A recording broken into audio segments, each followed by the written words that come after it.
Ngo umunyarwanda yaciye umugani mu kinyarwanda aravuga ati ngo uzi gutumira umuturanyi mu rugo rwawe akaza akaguhemba kuzakurongorera umugore. Ayo niyo magambo yari yavuzwe n'abafana ba The Ben ubwo Bruce Melody yafataga The Ben akamukubita akanyafu kunda nk'uko yabimusezeranyije igihe kirekire. Ngo Bruce Melody igitaramo cye kimara kurangira ngo yahamagaye The Ben ngo aramubwira ngo The Ben we ngo arabibonye ko igihe twari turi Musanze nk'uko nabikubwiye nari nyiri kuguha ikaze. Ngo arongera yungamo ati ese ibi noneho ngo ukoreye turi hano i Nyagatare iwanyu uratekereza nitugera i Rubavu uzabasha kunyikura mu nzara? Ngo maze nk'umuntu w'umunyagipindi ufite impano zigera kuri 500 ngo ahita amuririmbira akaririmbo kavuga ngo The Ben nawe utari wishimye habe na busa yabwiye Bruce Melody ngo useka neza aseka nyuma ibuka ko hari igitaramo kizabera i Rubavu kandi naho sinahibagiwe nahashatse abakunzi ndetse n'abafana ngiye gutangira kampeni y'akataraboneka itarigeze iba mu mateka y'isi ngo nzagukubita inshuro kizakurenga ibyo nzagukorera uzarinda upfa utabyibagiwe. Ngo Bruce Melody nawe mu iterana ry'amagambo ndetse n'umwuka w'ihangano utarigeze ubaho mu mateka y'isi ndetse no mu Rwanda ngo aravuga ati ngo The Ben we ngo ukeka ko imyaka 7,000 namaze ndi kuririmba indirimbo zo mu kabari nari ndi kubara amabati ngo cyangwa nari ndi guhembera amashu. Ngo The Ben nawe ntiyaripfanya yahise abwira Bruce Melody ati i Musanze naragufashe ndakuzirika, hano Nyagatare naho bisa naho tunganye, ngo ariko Imana yo mu ijuru ntizabasha guhosha intambara yanjye nawe mu gihe tuzaba tugeze i Rubavu kuko nzagufata ngo uzirike ku giti ngo usigeyo, nzagaruka magusange mvuye gukora igitaramo cyo muri Hangiriya nkuziture nkuzane i Kigali maze ubundi abari gutanga amakuru y'uko ibintu byose byagenze. Ngo Bruce Melody mu kumukina ku mubyimba n'amagambo ameze nk'ayabareyo yihoreye aravuga ati ngiyi ni Deribe kandi ngende APR wowe kabareyo,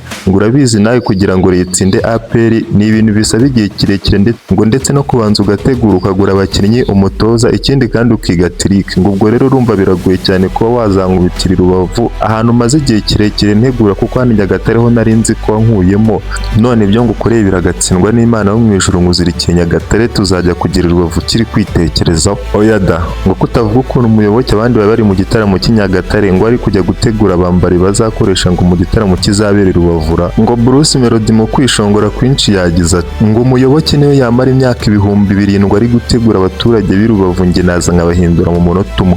Ngo si ibyo gusa kuko Bruce Melody yanabakubisa anabibutsa ko umwambari we Pirate ubu ngubu yamaze gusohoka muri gereza azamwifashisha mu gihe azaba ari kwamamaza igitabo kuko Pirate buriya mu buryo bumwe cyangwa ubundi ngo niwe uhagarariye ibitangaza fan. Ngo umuyoboke we yirinze kugira icyo avuga ngo aravuga ati ibikorwa birakora kurusha amagambo nk'uko abitubwiye igihe twagukubitiraga i Musanze waragiye urategura none uraje dukubitiye iwacu. Tubu rero ikigezweho nuko natwe tugiye gutegura kata ibyo tuzagukorera uzabyakiriza amaboko yombi.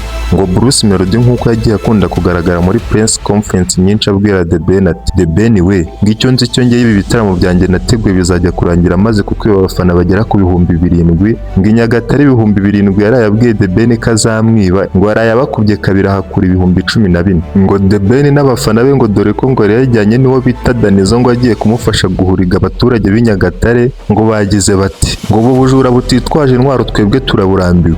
Ngo urebye ngo Bruce Melody abashuke iby'igitaramo twari tuzi ko tugiye kumuha amazi akanywa ubundi natwe tukamukubita areba inzega. Ngo iki gitaramo cyari kirimo udutendo twinshi ngo reba ko ngo na super manager ngo yari yahawe no kuza kuririmba kuri stage ngo ariko akabyanga ngo bitewe n'uko yavuga ko adashobora kuririmba mu gitaramo cya Bruce Melody. Ngo Bruce Melody yihoreye abwira The Ben ati The Ben we aya mateka nkwandikiye hano Nyagatare uzarinda usaza ukiyibuka.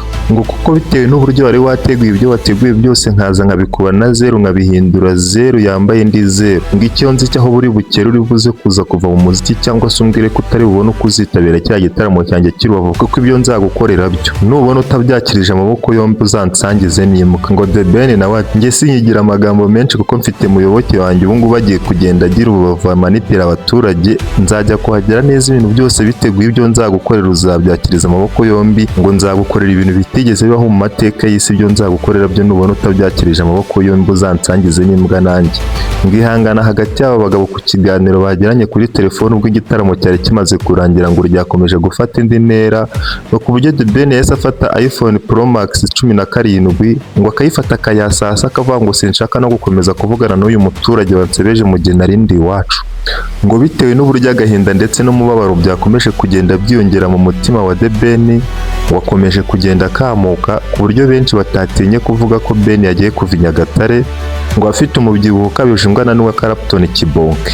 Ngo imwe mu migani The Ben yakomeje kugenda acira abafana be ba Nyagatare harimo n'uyu nguyu ngo nta muhanuzi wemerwa iwabo ngo umwana w'i Kanombe yaje afata Ben amukubitira i Nyagatare ngo maze azamuka i Kigali ngo ari kuvuga ngo icyubahiro ni icy'Imana ndetse na 155 AM bamfashije kugira ngo negure iki gitaramo kizabasha kugaragaza umuhanzi wa mbere mu Rwanda. Ngo muyoboke n'agahinda kenshi yabwiye The Ben ati The Ben we ihangane ntarira arenga ibitabashije kugenda neza hano Nyagatare tuzabikosorera Rubavu, dore namaze gutegura abambari tuzafatanya igihe tuzaba turi kwikiza umwanzi. Naho The Ben n'ubwoba bwinshi ati wabonye ziriya ndirimbo zo mu kabari Bruce Melody yazamuye maze abafana banjye bose bakamwegukira? Ngo nabibonye, ariko nawe uvuga ko ufite indirimbo Thank You My God ishobora kuzagufasha kwiba abafana ba Bruce Melody. Ngo The Ben ati ndamutse ngize amahirwe byibuze sinajya muri kiriya gitaramo kizabera i Rubavu, ahubwo nahita nikomereza muri hangire nkajya gushimisha abafana banjye bo hanze, naho abo mu Rwanda bo rwose Bruce Melody yamaze kubanyiba. Mu marira menshi The Ben arehorera aravuga ati ikintu kitatinye no kunsebereza iwacura, ubu noneho nituba tugeze i Nyagatare hahandi nta muntu n'umwe nzaba mfite undengera, ubu noneho azankorera ibiki? Ubu noneho nshatse nanamubwira ko njye bino bitaramo byo ngiye kubyikuramo bitewe n'uko akomeje kugenda yica izina ryanjye namaze igihe kiri nubaka. Kuva mu 2008 umuntu akaza akagusebya 2026 izina rya Karifata akarisubiza hasi ngo njye ngiye guhagarika amasezerano kuko ubundi naba nsebye ntago naba ngaragaje ko ndi umuhanzi naba nsebye ntago naba ngaragaje ko ndi brand ikomeye hano mu Rwanda. Mu gihe The Ben yari akiri mwizo ntonganya ndetse no kwibaza ibintu byinshi bitewe n'ibyo Bruce Melody yamukoreye igihe bari Nyagatare, ngo Bruce Melody ndetse n'abafana be bari mu magurupe yo kuri WhatsApp na Instagram bari mu munezero bari kuririmba ngo twanyoye twasinze. Reka iki kiganiro tugihagarikira ahangaha, ubutaha tuzareba noneho ibyo The Ben azakorera Bruce Melody igihe bazaba bageze i Rubavu, cyane ko ngo yavuze ko ngo ari kumwitegura bihagije, ngo yamaze koherezaho umuyoboke ngo ubu ngubu bari kujugunya amafaranga ameze nka wa mwami bitaga Mansamutsi. Mwakoze cyane, niba ukunze iki cyegeranyo ntugende udakoze subscribe, like, share na comment, byose byawe ni ingenzi.